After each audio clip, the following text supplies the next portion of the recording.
So ito po, pagpalang araw, makikita nyo po ayan, nakadikit po yan, tagilid po to. So pagpalang araw po mga kagimat, mga kamutya. So let's go. Nandito po ako ngayon, kumukuha po ako. So nakapagpaalam na po ako. So ito po, nakakuha na nga po ako nitong isang to. So makikita nyo po may butas. Ayan po. Ayan, butas to. Dito natin iharap. Butas, tapos nakadikit na siya. Ito, tawag nito ibaliti. Nakain na to. Ito pa nga, parang ahas naman siya. Ayan o. Parang buhay ito buhay itong ano na to. Ito yung may mutya sa loob. Yan.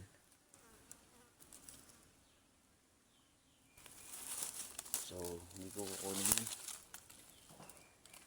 Hindi ko kailangan muna ng ganyan. So ito mga nag-cross. Ayan o. Marami dito yun guys. So, mga kaantingero, marami dito yan.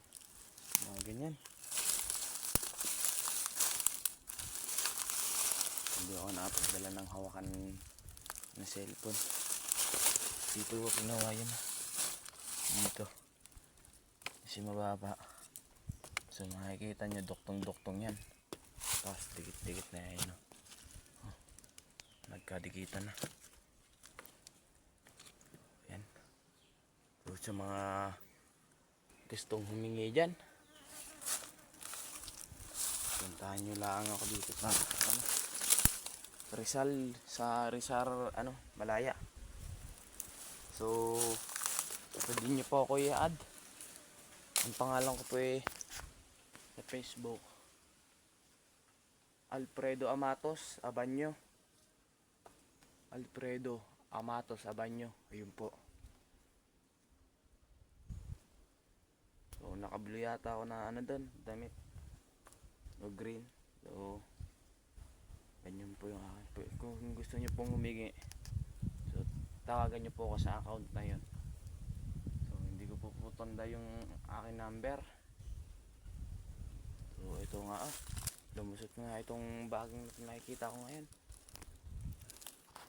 Lumusot sa may butas. So ayan kung makikita nyo. So ito lang po kailangan ko. So ayan, makikita nyo. Nakadikit lang po yan yung puno. Nakadikit lang po siya dyan.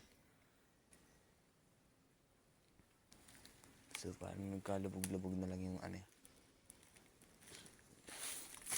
Dapat ako dito.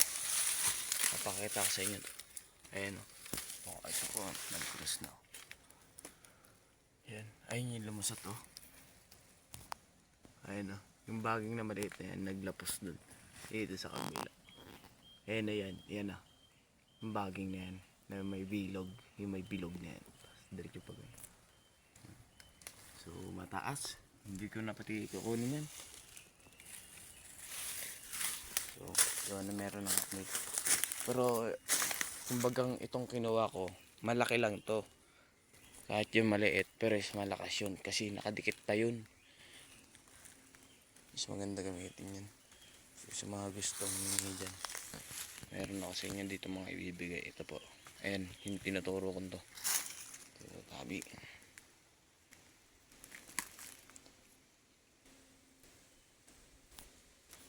So, huwag po kalimutan mag-like. Ay, magpapalo, ipag-share. Para naman sa kaalaman ng iba. So, dito po may mga kawayan po dito. Sa likod ng bahay namin. So abangan nyo po yung susunod na aking video.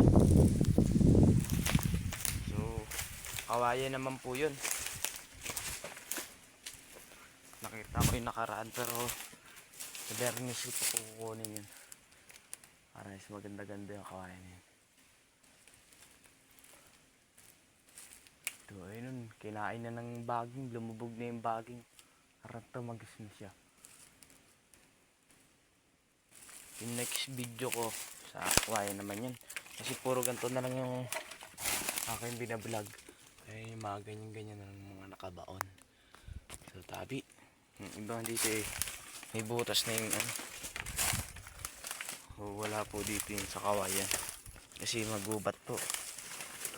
Paglinisan po itong mga ano. Tinanggal po yung mga kahoy na sa paligid ng mga kawayan na to. Magkakaroon to. Ang alagain na yun. Nakalutang lang yung bato na yan. So ako makapit lang yung isang puno nyo nandun na oh. So ayaw ipakita. Lumalabaw yung camera. So pati nga bato. Ito guys. So hindi ko kunin yan. Baka yung batong nalutang sa tubig yan. May nagbabantay. Hindi ko pagkabid diretso. Ito lang po yung aking kinuha. Kung kukuha po talaga maramihan dito, pumunta lang sa akin kung gusto manghingi. So ayun nga, may butas na lang yung kahoy niyan. Tagusan doon sa kabila. So, hindi ko napakita sa inyo. So ayun na kayo. Ayun lang yung akin na ano. Kukuha pa sana akong baging na yung baging na kulupot na yakap. So papaabot ko po sa inyo yung camera. Yan po. Yan. Kung makikita nyo, pulupot siya. Ikot na ikot. Pataas.